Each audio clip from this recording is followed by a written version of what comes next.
ನಮಸ್ಕಾರ, ಅಮೋಘ ವಾರ್ತೆಗಳಿಗೆ ಸ್ವಾಗತ. ನಾನು ಸ್ವರ್ಣದಾಸ್. ಈಗ ಮುಖ್ಯಾಂಶಗಳು. ವಿದ್ಯೆ ಕಲಿಯೋ ವಯಸ್ಸಿನಲ್ಲಿ ಹಣ ಮಾಡೋಕೆ ಮುಂದಾದ ಯುವಕ. ಮೀಸೆ ಚಿಗುರೋ ಮುನ್ನವೇ ಐಪಿಎಲ್ ಬೆಟ್ಟಿಂಗ್ಗೆ ಪ್ರಾಣವನ್ನೇ ತೆತ್ತ. ಬೆಳೆದು ನಿಂತ ಮಗನನ್ನ ಕಳೆದುಕೊಂಡ ಕುಟುಂಬಸ್ಥರ ಆಕ್ರಂದನ.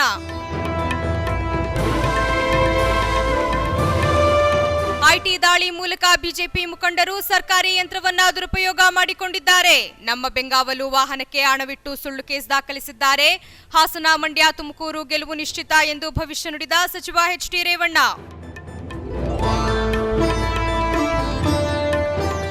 ಮತ್ತು ಲೋಕಸಭಾ ಚುನಾವಣೆಗೆ ದೊಡ್ಡಗೌಡ್ರು ಹಾಸನದಿಂದಲೇ ಸ್ಪರ್ಧಿಸಬೇಕಿತ್ತು, ಆದರೆ ದೊಡ್ಡಗೌಡ್ರು ತಪ್ಪು ಮಾಡಿದ್ರು. ಈ ಬಾರಿ ಗೆಲುವು ನಮ್ದೇ ಎಂದು ವಿಶ್ವಾಸ ಹೊರಹಾಕಿದ ಬಿಜೆಪಿ ಅಭ್ಯರ್ಥಿ ಎ. ಮಂಜು. ವಾರ್ತೆಗಳ ವಿವರ. ಇನ್ನು ಮೀಸೆ ಚಿಗುರದ ಆ ಯುವಕರು ವಿದ್ಯೆ ಕಲಿಯುವ ವಯಸ್ಸಿನಲ್ಲಿ ಹಣ ಮಾಡಲು ಹುಡುಕಿಕೊಂಡ ದಾರಿ ಮಾತ್ರ ಕೆಟ್ಟದ್ದು. ಹಾಸನದ ಆಲೂರು ತಾಲೂಕಿನ ಲತೀಶ್ ಎಂಬ ಯುವಕ ಹರಿಯದ ವಯಸ್ಸಿನಲ್ಲಿ ಐಪಿಎಲ್ ಕ್ರಿಕೆಟ್ ಬೆಟ್ಟಿಂಗ್ ಆಡಿ ತನ್ನ ಜೀವನವನ್ನೇ ಕಳೆದುಕೊಂಡಿದ್ದಾನೆ. ಏನಿದು ದಾರುಣ ಘಟನೆ ಅಂತೀರಾ? ಈ ಸ್ಟೋರಿ ನೋಡಿ. ಇದು ಐಪಿಎಲ್ ಪರ್ವ. ಎಲ್ಲಿ ನೋಡಿದ್ರೂ ಕ್ರಿಕೆಟ್ ದೇಹವ. ಅದರಲ್ಲಿ ಪಡ್ಡೆ ಹುಡುಗರಂತೂ ತನ್ನ ಗೆಳೆಯರೊಟ್ಟಿಗೆ ಹಂಚಿಕೊಳ್ಳುವ ವಿಷಯಗಳಲ್ಲಿ ಐಪಿಎಲ್ ವಿಷಯವೇ ಹೆಚ್ಚು. ಕ್ರಿಕೆಟ್ ಇಂದು ಅತಿ ಹೆಚ್ಚು ಪ್ರೇಕ್ಷಕರನ್ನ ಹೊಂದಿರೋ ಕ್ರೀಡೆ. ದಿನ ಕಳೆದಂತೆ ಕ್ರಿಕೆಟ್ ಅನ್ನ ಜೂಜಿಗೆ ಅನ್ವಯಿಸಿಕೊಳ್ಳುತ್ತಿರೋದು ಮಾತ್ರ ದುರಂತ. ಏಕೆಂದ್ರೆ ಬಾಳಿ ಬದುಕಬೇಕಾದ ಯುವಕರು ಆ ತಂಡ ಗೆಲ್ಲುತ್ತೆ, ಈ ತಂಡ ಗೆಲ್ಲುತ್ತೆ ಅಂತ ಬೆಟ್ಟಿಂಗ್ ಕಟ್ಟಿ ಕೈಯಲ್ಲಿದ್ದ ಹಣವನ್ನ ಕಳೆದುಕೊಂಡು ಸಾಲ ಮಾಡಿ ಪೇಚಿಗೆ ಸಿಲುಕಿ ಕೆಲವರು ಊರನ್ನೇ ಬಿಟ್ರೆ ಸಾಲವನ್ನ ತೀರಿಸಲಾಗದೆ ಕೆಲವರು ಪ್ರಾಣವನ್ನೇ ಕಳೆದುಕೊಳ್ತಿದ್ದಾರೆ.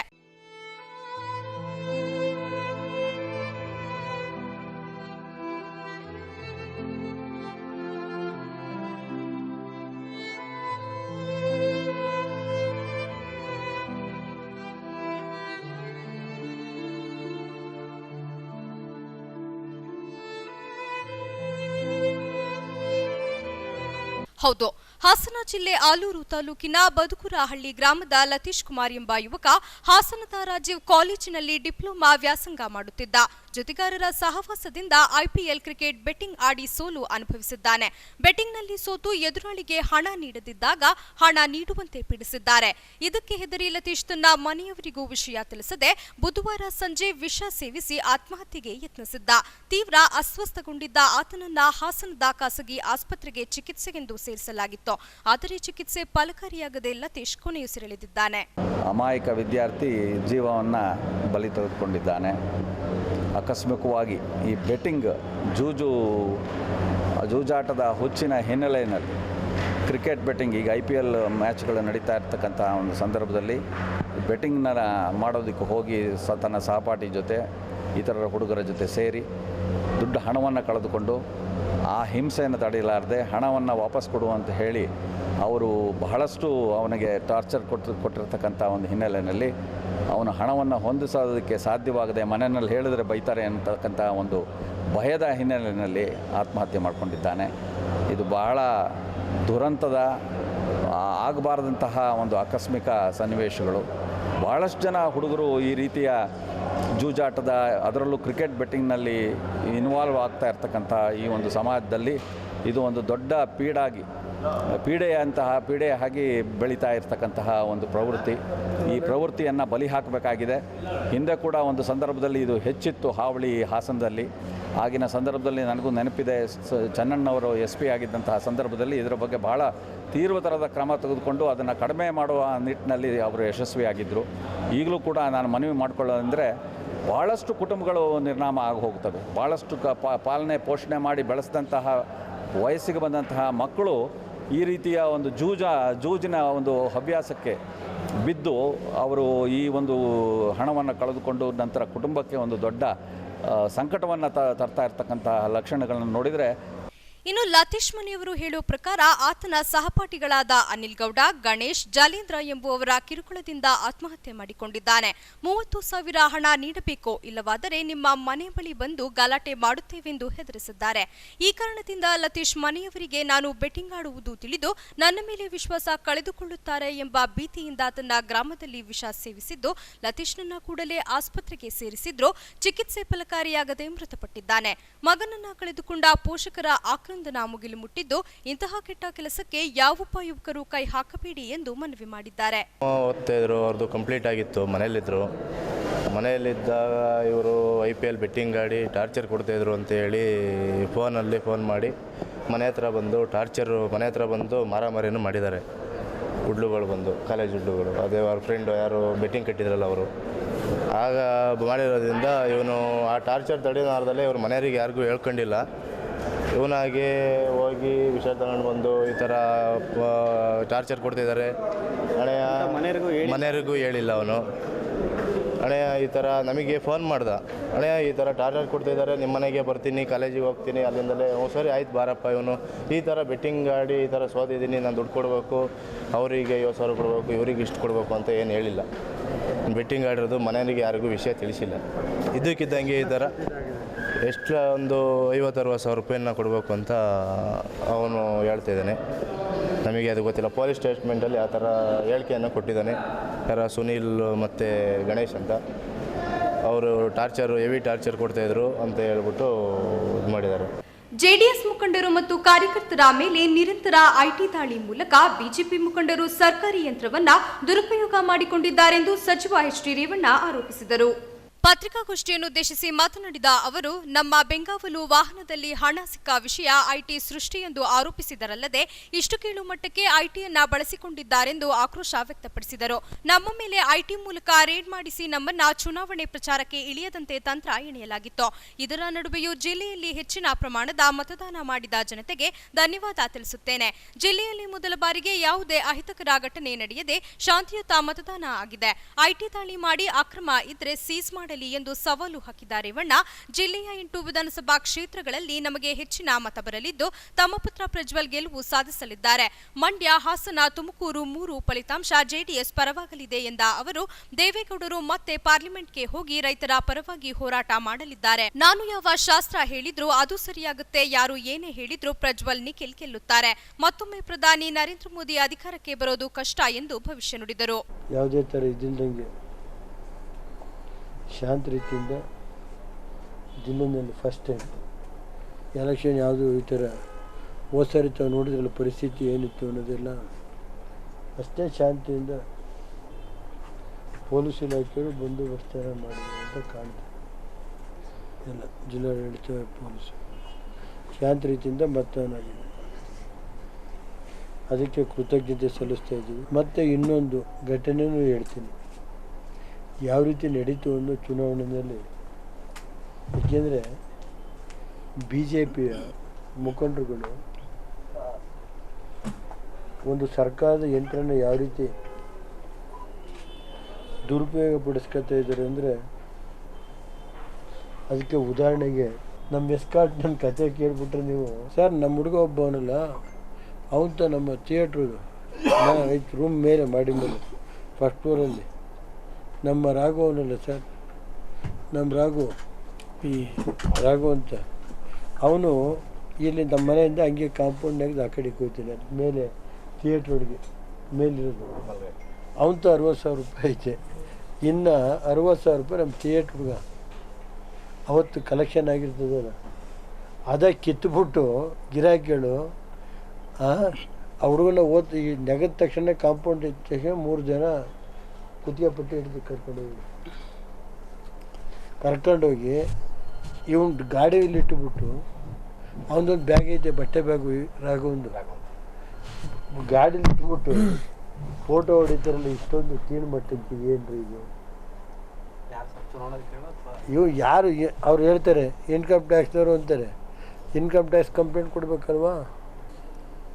ನಾನು ಹೇಳೋದು ಇಷ್ಟೊಂದು ಈ ಥರ ಇಷ್ಟು ಸಣ್ಣತನಕ್ಕೆ ಹೋಗ್ಬಾರ್ದು. ಒಳ್ಳೆಯದು ಇದಕ್ಕಿಂತ ರಾಜಕಾರಣದಲ್ಲಿ ಒಂದು ಆ ಸಂಸ್ಥೆ ಸ್ವಾಯತ್ತ ಸಂಸ್ಥೆ ಅದಕ್ಕಿರೋ ಗೌರವವನ್ನು ಹಾಳು ಮಾಡಬಾರ್ದು ಅಂತ ನಾನು ಮನವಿ ಮಾಡ್ತೇನೆ. ಪತ್ರಿಕಾಗೋಷ್ಠಿಯಲ್ಲಿ ವಿಧಾನ ಪರಿಷತ್ ಮಾಜಿ ಸದಸ್ಯರಾದ ಪಟೇಲ್ ಶಿವರಾಮ್ ಹಾಗೂ ನಗರಾಭಿವೃದ್ಧಿ ಪ್ರಾಧಿಕಾರದ ಅಧ್ಯಕ್ಷ ಕೆಎಂ ರಾಜೇಗೌಡ ಮತ್ತಿತರರು ಹಾಜರಿದ್ದರು. ಲೋಕಸಭಾ ಚುನಾವಣೆಗೆ ದೇವೇಗೌಡರು ಹಾಸನದಿಂದಲೇ ಸ್ಪರ್ಧಿಸಬೇಕು ಎಂದು ನಾನು ಬಯಸಿದ್ದೆ. ಆದರೆ ದೇವೇಗೌಡರು ತಪ್ಪು ಮಾಡಿದ್ರು ಎಂಬುದು ನನ್ನ ವೈಯಕ್ತಿಕ ಅನಿಸಿಕೆ ಎಂದು ಬಿಜೆಪಿ ಅಭ್ಯರ್ಥಿ ಎ ಮಂಜು ಹೇಳಿದರು. ನಗರದಲ್ಲಿ ಸುದ್ದಿಗೋಷ್ಠಿಯಲ್ಲಿ ಮಾತನಾಡಿದ ಅವರು, ಏಕಾಏಕಿ ನಾನು ಬಿಜೆಪಿ ಅಭ್ಯರ್ಥಿಯಾದ ಮೇಲೆ ಮೋದಿ ಪ್ರಧಾನಿಯಾಗಬೇಕು ಮತ್ತು ಕುಟುಂಬ ರಾಜಕಾರಣ ದೂರ ಆಗಬೇಕು ಎಂದು ನನ್ನ ಪರ ಮತ ಹಾಕಿದ್ದಾರೆ. ಕಳೆದ ಚುನಾವಣೆಯಲ್ಲಿ 8 ಕ್ಷೇತ್ರದಿಂದ ಬಿಜೆಪಿಗೆ 3 ಲಕ್ಷ ಮತಗಳು ಚಲಾವಣೆಯಾಗಿದ್ದವು. ಈ ಬಾರಿ 80,000 ಮತದಾರರು ಮತ್ತು ಕಾಂಗ್ರೆಸ್ಸಿನ ಶೇಕಡಾ 60% ಮತದಾರರು ನನ್ನ ಜೊತೆ ಇದ್ದಾರೆ. ಯಾವ ರೀತಿ ಯೋಚಿಸಿದರೂ ಸಹ ಫಲಿತಾಂಶ ನನ್ನ ಪರವಿದೆ ಎಂದು ವಿಶ್ವಾಸ ಹೊರಹಾಕಿದ್ರು. ಕಳೆದ ಚುನಾವಣೆಗೂ ಈ ಚುನಾವಣೆಗೂ ಶೇಕಡಾ 4ರಷ್ಟು ಮತದಾನ ಹೆಚ್ಚಾಗಿದೆ. ನಾನು ಚುನಾವಣೆ ಗೆಲ್ಲುವುದರಲ್ಲಿ ಸಂಶಯವಿಲ್ಲ. 11 ಲಕ್ಷ ಮತ ಚಲಾವಣೆಯಾಗಿದ್ದು 5.70 ಲಕ್ಷ ಮತಗಳು ನನ್ನ ಪರವಾಗಿದೆ. 2ನೇ ಅವಧಿಗೆ ಮೋದಿಯವರು ಪ್ರಧಾನಿಯಾಗಬೇಕೆಂದು ಜನತೆ ಬಯಸಿದ್ದಾರೆ ಎಂದು ಹೇಳಿದರು. ಆಶೀರ್ವಾದ ಮಾಡಿದಂಥ ಮತದಾರರಿಗೆ ಮೊದಲನೇದಾಗಿ ನಾನು ಕೃತಜ್ಞತೆಗಳನ್ನು ಈ ಸಂದರ್ಭದಲ್ಲಿ ಸಲ್ಲಿಸೋಕ್ಕೆ ನಾನು ಇಷ್ಟಪಡ್ತೇನೆ. ಚುನಾವಣೆಗಿಂತ ಮುಂಚೆ ನಾನು ಹೇಳಿದ್ದೆ, ಜಿಲ್ಲೆಯಿಂದ ಗೌಡರು ಇದ್ದರೆ ಒಳ್ಳೆಯದು. ಅವರಿಷ್ಟು ಚುನಾವಣೆಗಳನ್ನು ಜಿಲ್ಲೆಯಲ್ಲಿ ಮಾಡಿ ಈ ಜಿಲ್ಲೆಯಿಂದ ಮುಖ್ಯಮಂತ್ರಿಯಾಗಿ 5 ಬಾರಿ MP ಆಗಿ ಪ್ರಧಾನಮಂತ್ರಿ ಆಗುವಂಥ ಅವಕಾಶ ಹಾಸನ ಜಿಲ್ಲೆಯಿಂದ ಬಂದಿತ್ತು. ಆದರೆ ಈ ಎಲೆಕ್ಷನ್ನು ಇಲ್ಲೇ ನಿಲ್ಲಬೇಕು ಅಂತಕ್ಕಂಥದ್ದನ್ನು ನಾನು ಬಯಸಿದ್ದೆ. ಎಲ್ಲೋ ಒಂದು ಕಡೆ ಅವರು ನಿರ್ಧಾರ ಮಾಡಿದ್ದು ಜಿಲ್ಲೆಯ ಮತದಾರರಿಗೆ ತಪ್ಪು ಮಾಡಿದರು ಅಂತ ನನ್ನ ವೈಯಕ್ತಿಕವಾದ ಅಭಿಪ್ರಾಯ.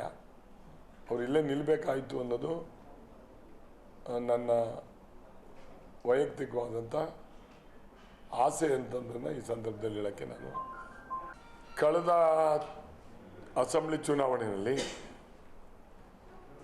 8 ಕ್ಷೇತ್ರದಿಂದ ಬಿಜೆಪಿಗೆ 3 ಲಕ್ಷ ಮತಗಳು ಬಿದ್ದಿದ್ದಾವೆ. That is BJP votes. ಅದಾದ ನಂತರ ಈ ಬಾರಿ 82,000 ಹೊಸ ಮತದಾರರು ಇನ್ಕ್ಲೂಡ್ ಆಗಿದ್ದಾರೆ.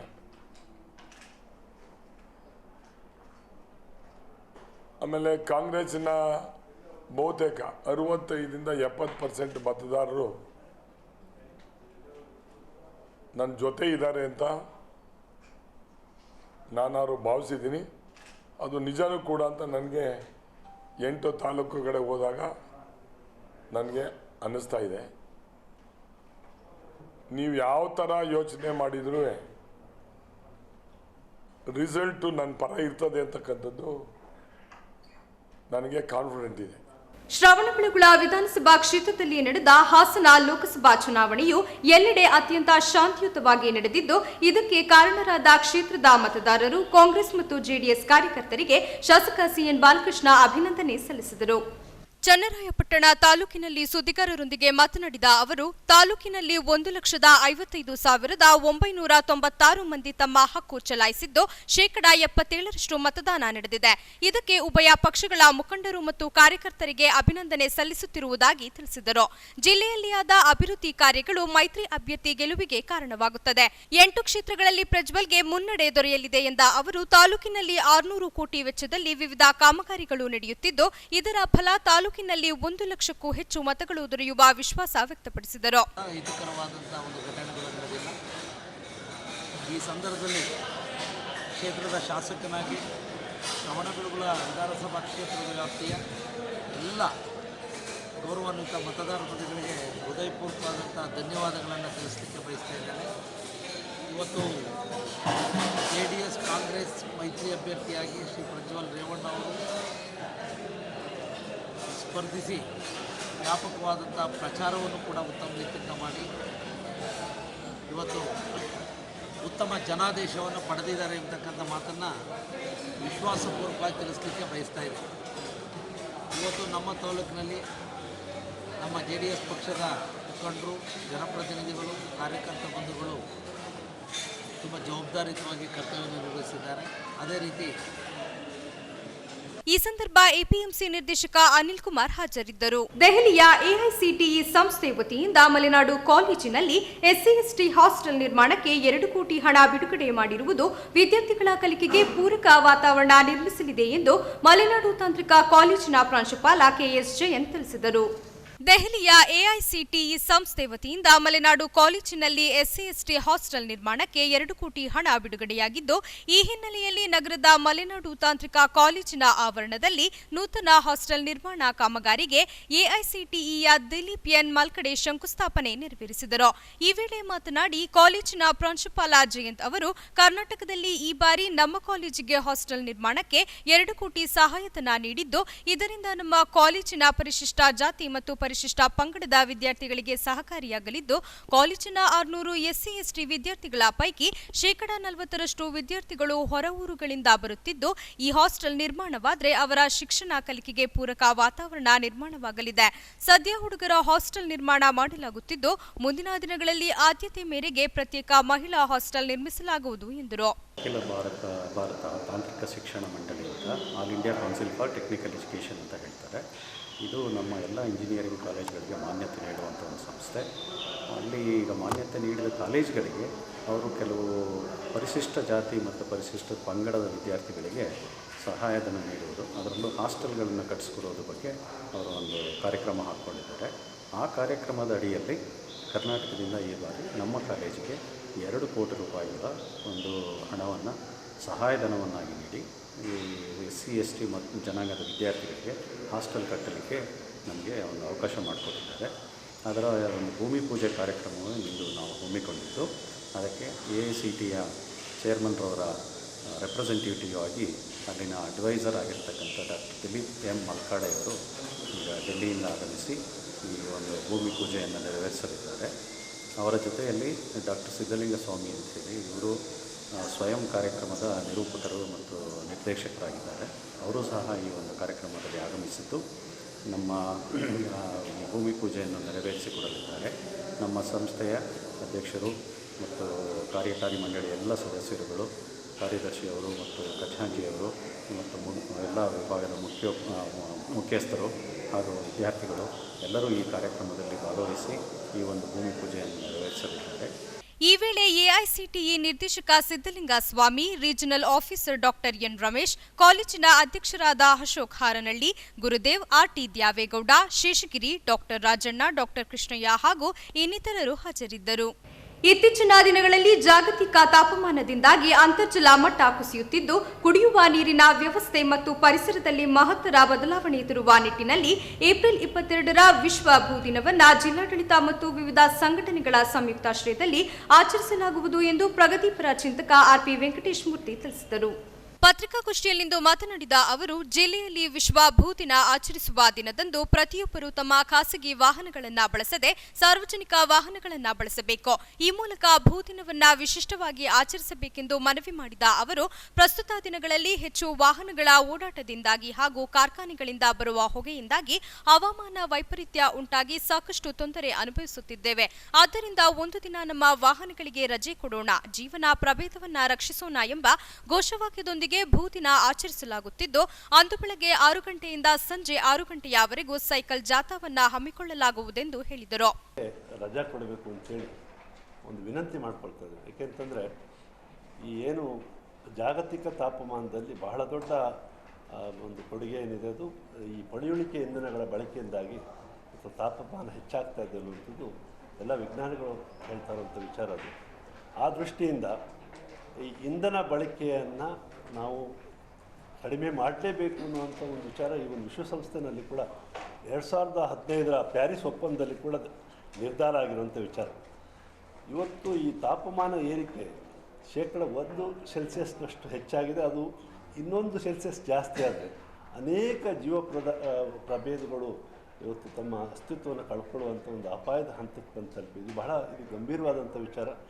ಹವಾಮಾನದಲ್ಲಿ ತುಂಬ ಏರ್ಪೇರ್ ಆಗ್ತಾಯಿದೆ. ಈ ಹಿನ್ನೆಲೆ ಒಳಗಡೆ ನಾವು ಈ ಭೂ ದಿನವನ್ನು ತುಂಬ ಒಂದು ಸೀರಿಯಸ್ ಆಗಿ ಒಂದು ಆಚರಣೆ ಮಾಡಬೇಕು ಅನ್ನೋ ದೃಷ್ಟಿಯಿಂದ ನಾವು ಖಾಸಗಿ ವಾಹನಗಳಿಗೆ ರಜೆ ಕೊಡಬೇಕು ಅಂತೇಳಿ ತೀರ್ಮಾನ ಮಾಡಿದ್ದೇವೆ. ಅದರಂತೆ ಜಿಲ್ಲಾಧಿಕಾರಿಗಳು ನಿನ್ನೆ ಆಗಲೇ ಒಂದು ಪತ್ರಿಕಾ ಪ್ರಕಟಣೆ ಕೂಡ ಕೊಟ್ಟಿದ್ದಾರೆ. CEO ಮತ್ತು ಜಿಲ್ಲಾಧಿಕಾರಿಗಳು ಕೂಡ ಸಹಿ ಮಾಡಿಕೊಟ್ಟಿರುವಂಥ ಒಂದು ಪತ್ರಿಕಾ ಹೇಳಿಕೆ ಮತ್ತು ಎಲ್ಲ ಸಂಘ ಸಂಸ್ಥೆಗಳು ಒಟ್ಟಾಗಿ ಸೇರಿ ಈ ಒಂದು ತೀರ್ಮಾನ ಮಾಡಿದ್ದೇವೆ. ಇದನ್ನು ಯಶಸ್ಸುಗೊಳಿಸಲಿಕ್ಕೆ ಎಲ್ಲ ಇಡೀ ಜಿಲ್ಲೆಯ ಎಲ್ಲ ಸಾರ್ವಜನಿಕರು ಮತ್ತು ಸಂಘ ಸಂಸ್ಥೆಯವರು, ಅಧಿಕಾರಿಗಳು, ನೌಕರರು ಎಲ್ಲರೂ ಕೂಡ ಸಹಕಾರ ನೀಡಬೇಕು ಅಂತೇಳಿ ವಿನಂತಿ ಮಾಡಿಕೊಳ್ತಾರೆ. ಹೇಮಾವತಿ ಪ್ರತಿಮೆ ಬಳಿಯಿಂದ ಪ್ರಾರಂಭವಾಗುವ ಸೈಕಲ್ ಜಾಥಾವು ನಗರದ ಪ್ರಮುಖ ಬೀದಿಗಳಲ್ಲಿ ಸಂಚರಿಸಲಿದ್ದು ಪರಿಸರದ ಬಗ್ಗೆ ಜಾಗೃತಿ ಮೂಡಿಸಲಿದೆ. ನಂತರ ಜವೇನ ಹಳ್ಳಿಕೆರೆ ಆವರಣದಲ್ಲಿ ಗಿಡ ನೆಡುವ ಮೂಲಕ ವಾತಾವರಣ ಸಮತೋಲನದ ಬಗ್ಗೆ ಅರಿವು ಮೂಡಿಸಲಾಗುವುದು ಎಂದರು. ಪತ್ರಿಕಾಗೋಷ್ಠಿಯಲ್ಲಿ ಉಪವಿಭಾಗಾಧಿಕಾರಿ ಡಾಕ್ಟರ್ ಎಚ್ಎಲ್ ನಾಗರಾಜ್, ಜಿಲ್ಲಾ ಸರ್ಕಾರಿ ನೌಕರರ ಸಂಘದ ಜಿಲ್ಲಾಧ್ಯಕ್ಷ ಶ್ರೀನಿವಾಸ್, ವಕೀಲರ ಸಂಘದ ಜಿಲ್ಲಾಧ್ಯಕ್ಷ ಜೆಪಿ ಶೇಖರ್, ವೈದ್ಯರ ಸಂಘದ ಅಧ್ಯಕ್ಷ ಶಿವಪ್ರಸಾದ್, ಭಾರತ ಜ್ಞಾನ ವಿಜ್ಞಾನ ಸಮಿತಿ ಅಧ್ಯಕ್ಷ ಎಚ್ಡಿ ಗುರುರಾಜ್, ಹಸಿರು ಭೂಮಿ ಪ್ರತಿಷ್ಠಾನದ ಉಪಾಧ್ಯಕ್ಷರಾದ ಸಾವಿತ್ರಿ ಸೇರಿದಂತೆ ಇನ್ನಿತರರು ಹಾಜರಿದ್ದರು. ಜಿಲ್ಲೆಯಲ್ಲಿ ಇದೇ ಮೊದಲ ಬಾರಿಗೆ ಶನಿವಾರ ಜಿಲ್ಲಾ ಕ್ರೀಡಾಂಗಣದಲ್ಲಿ ಏರ್ ಶೋ, ಡ್ರೋನ್ ಮತ್ತು ರಿಮೋಟ್ ಆಧಾರಿತ ವೈಮಾನಿಕ ಪ್ರದರ್ಶನವನ್ನು ಹಾರ್ವರ್ಡ್ ಸ್ಕೂಲ್ ಆಫ್ ಎಕ್ಸಲೆನ್ಸ್ ವತಿಯಿಂದ ಹಮ್ಮಿಕೊಳ್ಳಲಾಗಿದೆ ಎಂದು ಕಾಲೇಜಿನ ಕಾರ್ಯದರ್ಶಿ ಡಾಕ್ಟರ್ ರವಿಕುಮಾರ್ ತಿಳಿಸಿದರು. ಪತ್ರಿಕಾಗೋಷ್ಠಿಯಲ್ಲಿಂದು ಮಾತನಾಡಿದ ಅವರು, ಏಪ್ರಿಲ್ 20ರ ಶನಿವಾರ ಸಂಜೆ ಜಿಲ್ಲಾ ಕ್ರೀಡಾಂಗಣದಲ್ಲಿ 4 ಗಂಟೆಯಿಂದ 7 ಗಂಟೆಯವರೆಗೆ ಈ ವಿಶಿಷ್ಟ ಪ್ರದರ್ಶನವನ್ನು ಹಮ್ಮಿಕೊಳ್ಳಲಾಗಿದೆ. ಈ ವಿನೂತನ ಪ್ರದರ್ಶನದಲ್ಲಿ ವಿಶೇಷವಾಗಿ ವಿವಿಧ ಗಾತ್ರದ ವಿಮಾನಗಳು ಮತ್ತು ಡ್ರೋನ್ಗಳ ಹಾರಾಟ, ಹೈಡ್ರೋ ರಾಕೆಟ್ ಸೇರಿದಂತೆ ಏರೋ ಮಾಡೆಲಿಂಗ್, ಡ್ರೋನ್ಗಳ ತಂತ್ರಜ್ಞಾನಗಳ ಬಳಕೆ ಬಗ್ಗೆ ಸಾರ್ವಜನಿಕರಿಗೆ ಅರಿವು ಮೂಡಿಸಲಾಗುವುದು ಎಂದು ಹೇಳಿದರು. ನುರಿತ ತಜ್ಞರ ತಂಡ ಈ ಪ್ರದರ್ಶನದಲ್ಲಿ ಭಾಗವಹಿಸಲಿದ್ದು, ಇದರ ಸದುಪಯೋಗವನ್ನು ಜಿಲ್ಲೆಯ ಜನರು ಪಡೆದುಕೊಳ್ಳಬೇಕೆಂದು ಮನವಿ ಮಾಡಿದರು. ಒಂದು ಸಂಸ್ಥೆಯನ್ನ ನಡೆಸ್ತಾ ಇರುವಂತಹ ಒಂದು ಇವರು ಸಿಇಒ ಆ ಸಂಸ್ಥೆಯವರು, ಹಾಗೆ ವರುಣ್ ಅಂತ ಹೇಳಿ ಹಾಸನದ ಅಧ್ಯಾನ್ ಏರೋ ಮಾಡಲಿಂಗ್ ಕ್ಲಬ್ ಇದರ ಬ್ರಾಂಚ್, ಅದು ಉಡಾನ್ ಶಿಕ್ಷಣದ ಬ್ರಾಂಚಿನ ಸಂಸ್ಥಾಪಕರು ಇವರು. ಸೊ ಹಾಗೇನೆ ಈಗ ಇವತ್ತು ಇಲ್ಲಿ ಪ್ರೆಸ್ ಮೀಟಲ್ಲಿ ಬಂದಿರೋ ಉದ್ದೇಶ ಏನಂತಂದ್ರೆ, ನಾಳೆ ಶನಿವಾರ 20ನೇ ತಾರೀಕು ಏಪ್ರಿಲ್ 20 4 ಗಂಟೆಗೆ ಡಿಸ್ಟ್ರಿಕ್ಟ್ ಸ್ಟೇಡಿಯಂ ಅಲ್ಲಿ ಒಂದು ಹಾಸನದ ಪ್ರಥಮ ಏರ್ ಶೋ ಅನ್ನ ಆರ್ಗನೈಸ್ ಮಾಡಿದ್ದೀವಿ ಉಡಾನ್ ಶಿಕ್ಷಣದ ಸಹಯೋಗದೊಂದಿಗೆ. ಸೊ ಆ ಒಂದು ಏರ್ ಶೋ ಅಲ್ಲಿ ನಾಳೆ ವಿವಿಧ ಥರದ ರಿಮೋಟ್ ಕಂಟ್ರೋಲ್ಡ್ ಏರ್ಕ್ರಾಫ್ಟ್ಗಳಿರುತ್ತೆ, ವಿಮಾನಗಳು. ಹಾಗೇನೆ ಇವರು ಎಕ್ಸ್ಪರ್ಟೈಸ್ಡ್ ಇನ್ ಡ್ರೋನ್ಸ್ನ ಹಲವಾರು ಉಪಯೋಗಗಳು ಈಗ ತಮ್ಮ ಮುಂದೆ ಶೇರ್ ಮಾಡ್ಕೊಳ್ಳಲಿದ್ದಾರೆ. ಆ ಡ್ರೋನ್ಗಳ ಒಂದು ಹಾರಾಟ, ಇದು 2ನೇದು, ಡ್ರೋನ್ಗಳ ಪ್ರದರ್ಶನ ಮತ್ತು ಹಾರಾಟ. ಹಾಗೆ ಇನ್ನೂ ಒಂದು ವಿಶೇಷತೆ ಏನಂತಂದರೆ ಹೈಡ್ರೋ ರಾಕೆಟ್ಸ್ ಅಂತೇಳಿ, ಅದು ರಾಕೆಟ್ಸ್ಗಳ ಹೇಗಿರುತ್ತೆ ಟೆಕ್ನಾಲಜಿ, ಕಾನ್ಸೆಪ್ಟ್ ಏನು ಅನ್ನೋದ್ರ ಬಗ್ಗೆ ಪ್ರದರ್ಶನ ಮತ್ತು ಕಾಂಪಿಟೇಷನ್ ಕೂಡ ಮಕ್ಕಳಿಗೆ ಮಾಡ್ತಾ ಇರೋದು ನಾಳೆ ಸಂಜೆ ಡಿಸ್ಟ್ರಿಕ್ಟ್ ಸ್ಟೇಡಿಯಮಲ್ಲಿ. ಇದು ಅಬ್ಸಲ್ಯೂಟ್ಲಿ ಫ್ರೀ ಆಗಿ ಫಸ್ಟ್ ಟೈಮ್ ಹಾಸನಲ್ಲಿ ಮಾಡ್ತಾ ಇರೋದು. ಹಾಗಾಗಿ ಈ ಒಂದು ಕಾರ್ಯಕ್ರಮಕ್ಕೆ ನನ್ನ ಜೊತೆಗೆ ನನ್ನ ಮಿತ್ರರಾದಂತಹ ಶ್ರೀಯುತ ಸುಲಕ್ಷಣ್ ಆರ್ಯ ಅವರಿದ್ದಾರೆ. ಅವರು ಹೆಚ್ಚಿನ ಮಾಹಿತಿಯನ್ನ ನಿಮಗೆ ಇದ್ರ ಬಗ್ಗೆ. ಪತ್ರಿಕಾಗೋಷ್ಠಿಯಲ್ಲಿ ರಾಜಶೇಖರ್, ಸುಲಕ್ಷಣ್, ಆರ್ಯ, ಅರುಣ್ ಸೇರಿದಂತೆ ಇನ್ನಿತರರು ಹಾಜರಿದ್ದರು. ಏಪ್ರಿಲ್ 21ರ ಭಾನುವಾರ ಶ್ರೀ ಗುರುಸಿದ್ಧ ವೀರೇಶ್ವರ ಸ್ವಾಮಿ ಜಾತ್ರಾ ಮಹೋತ್ಸವವು ಜರುಗಲಿದೆ ಎಂದು ಮನೆಹಳ್ಳಿ ಶ್ರೀ ತಪ್ಪು ಕ್ಷೇತ್ರದ ಅಧ್ಯಕ್ಷರಾದ ಶ್ರೀ ಮಹಾಂತೇಶ ಶಿವಲಿಂಗ ಸ್ವಾಮೀಜಿಗಳು ತಿಳಿಸಿದರು. ಭಾನುವಾರ ಬೆಳಗ್ಗೆ ಶ್ರೀ ಕ್ಷೇತ್ರದ ವೀರಭದ್ರೇಶ್ವರ ಸ್ವಾಮಿಯವರ ಇತ್ಯರ್ಥ ದುಗ್ಗಳ ಹಾಗೂ ಅಗ್ನಿಕೆಂಡೋತ್ಸವ ಸೇವೆ, 7 ಗಂಟೆಗೆ ಸಣ್ಣ ಚಂದ್ರಮಂಡಲೋತ್ಸವ, 9 ಗಂಟೆಗೆ ಶ್ರೀ ಸ್ವಾಮಿಯವರ ಅಡ್ಡಪಲ್ಲಕ್ಕಿ ಉತ್ಸವ, ಸುಮಂಗಲಿಯರಿಗೆ ಮಡಿಲು ತುಂಬುವ ಕಾರ್ಯಕ್ರಮ, ದಾಸೋಹ ಸೇವೆ, ಶ್ರೀ ಸ್ವಾಮಿಯವರ ಚಂದ್ರಮಂಡಲೋತ್ಸವ, ಪಲ್ಲಕ್ಕಿ ಉತ್ಸವ, ಶ್ರೀ ಸ್ವಾಮಿಯವರ ಮಹಾರಥೋತ್ಸವ, ಶ್ರೀ ವೃಷಭಲಿಂಗೇಶ್ವರ ಸ್ವಾಮಿಯವರ ಸನ್ನಿಧಾನದಲ್ಲಿ ಮಹಾಮಂಗಳಾರತಿ ಮತ್ತು ಪ್ರಸಾದ ವಿನಿಯೋಗವಿರುತ್ತದೆ ಎಂದು ತಿಳಿಸಿದ ಅವರು, ಕೊಡಗು ಜಿಲ್ಲೆ ಸೋಮವಾರಪೇಟೆ ತಾಲೂಕಿನಲ್ಲಿ ಮನೆಹಳ್ಳಿಯಲ್ಲಿ ಶ್ರೀ ಗುರುಸಿದ್ಧ ವೀರೇಶ್ವರ ಸ್ವಾಮಿಯವರು ಹಲವು ದಶಕಗಳಿಂದಲೂ ಪ್ರತಿಷ್ಠಾಪನೆಗೊಂಡಿದ್ದು, ಈ ಕ್ಷೇತ್ರವು ತುಂಬಾ ಪ್ರಸಿದ್ಧಿಯಾಗಿದೆ. ಇಲ್ಲಿ ಪ್ರತಿ ವರ್ಷವೂ ಚೈತ್ರ ಬಹಳ ತುದಿಗೆ ಎಂದು ನಡೆಯುವ ಜಾತ್ರಾ ಮಹೋತ್ಸವವು ಸುತ್ತಮುತ್ತಲಿನಲ್ಲಿ ಬಹಳ ಪ್ರಸಿದ್ಧಿಯನ್ನ ಪಡೆದಿದೆ. ಅಕ್ಕಪಕ್ಕದ ಜಿಲ್ಲೆಗಳಿಂದಲೂ ಸಹ ಹೆಚ್ಚಿನ ಭಕ್ತಾದಿಗಳು ಹೆಚ್ಚಿನ ಸಂಖ್ಯೆಯಲ್ಲಿ ಭಾಗವಹಿಸಿ ಜಾತ್ರಾ ಮಹೋತ್ಸವವನ್ನ ಜರುಗಿಸುತ್ತಾರೆ. ಈ ಸಂದರ್ಭದಲ್ಲಿ ಎಲ್ಲರೂ ಸಹ ಬಂದು ದೇವರ ಕೃಪೆಗೆ ಪಾತ್ರರಾಗಬೇಕೆಂದು ಸ್ವಾಮೀಜಿ ಮನವಿ ಮಾಡಿದರು. ಈ ಕೊಡಗು ಜಿಲ್ಲೆ ತುಂಬ ಪವಿತ್ರವಾದಂತಹ ತಪಸ್ವಿಗಳಿಗೆ ಹಿಂದಿನಿಂದನೂ ಕೂಡ ಅವರ ಒಂದು ಅನುಷ್ಠಾನಕ್ಕೆ ಒಂದು ಅನುವು ಮಾಡಿಕೊಟ್ಟಿರ್ತಕ್ಕಂತಹ ಒಂದು ತಪೋ ಸ್ಥಳವಾಗಿರುವಂಥದ್ದಾಗಿದೆ.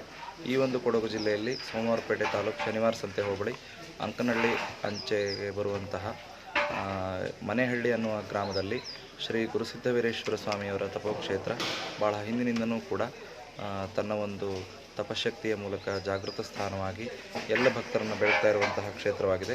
ಈ ಕ್ಷೇತ್ರದ ಅಧಿದೇವತೆ ವೀರಭದ್ರ ಸ್ವಾಮಿ ಮತ್ತು ಇಲ್ಲಿ ಗುರುಗಳಾಗಿ ನೆಲೆಸಿರುವಂತಹವರು ಶ್ರೀ ಗುರುಸಿದ್ಧವೀರೇಶ್ವರ ಸ್ವಾಮಿಯವರು. ಅವರ ಒಂದು ವಾರ್ಷಿಕ ಜಾತ್ರಾ ಮಹೋತ್ಸವ ಇದೇ ತಿಂಗಳು 20-21ನೇ ತಾರೀಕು ಶ್ರೀ ಕ್ಷೇತ್ರದಲ್ಲಿ ನೆರವೇರ್ತಾ ಇದೆ. ಶನಿವಾರ ಮತ್ತು ಭಾನುವಾರ. ಶನಿವಾರ ಸಂಜೆ ಸೂರ್ಯಮಂಡಲೋತ್ಸವ ಅಂತಕ್ಕಂತಹ ಒಂದು ಉತ್ಸವ ಸಂಜೆ 6 ಗಂಟೆಗೆ ಇರ್ತದೆ. ಮತ್ತು ಭಾನುವಾರ ಬೆಳಗ್ಗೆ 21ನೇ ತಾರೀಕು ಭಾನುವಾರ ಬೆಳಗ್ಗೆ 5 ಗಂಟೆಗೆ ಶ್ರೀ ವೀರಭದ್ರ ಸ್ವಾಮಿಯವರ ಪ್ರೀತ್ಯರ್ಥವಾಗಿ ದುಗ್ಗಳ ಇರ್ತದೆ. ಆಮೇಲೆ ಕೊನೆಯಲ್ಲಿ ಮತ್ತೊಮ್ಮೆ ಮುಖ್ಯಾಂಶಗಳು. ವಿದ್ಯೆ ಕಲಿಯೋ ವಯಸ್ಸಿನಲ್ಲಿ ಹಣ ಮಾಡೋಕೆ ಮುಂದಾದ ಯುವಕ. ಮೀಸೆ ಚಿಗುರೋ ಮುನ್ನವೇ ಐಪಿಎಲ್ ಬೆಟ್ಟಿಂಗ್ಗೆ ಪ್ರಾಣವನ್ನೇ ತೆತ್ತ. ಬೆಳೆದು ನಿಂತ ಮಗನನ್ನ ಕಳೆದುಕೊಂಡ ಕುಟುಂಬಸ್ಥರ ಆಕ್ರಂದನ.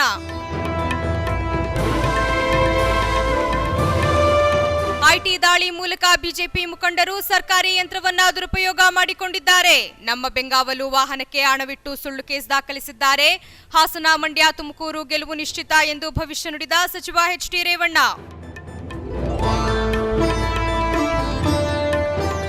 ಮತ್ತು ಲೋಕಸಭಾ ಚುನಾವಣೆಗೆ ದೊಡ್ಡಗೌಡ್ರು ಹಾಸನದಿಂದಲೇ ಸ್ಪರ್ಧಿಸಬೇಕಿತ್ತು, ಆದರೆ ದೊಡ್ಡಗೌಡ್ರು ತಪ್ಪು ಮಾಡಿದ್ರು. ಈ ಬಾರಿ ಗೆಲುವು ನಮ್ದೇ ಎಂದು ವಿಶ್ವಾಸ ಹೊರಹಾಕಿದ ಬಿಜೆಪಿ ಅಭ್ಯರ್ಥಿ ಎ. ಮಂಜು. ಮುಂದಿನ ವಾರ್ತಾ ಸಂಚಿಕೆಯೊಂದಿಗೆ ಮತ್ತೆ ಭೇಟಿಯಾಗೋಣ. ವಂದನೆಗಳು.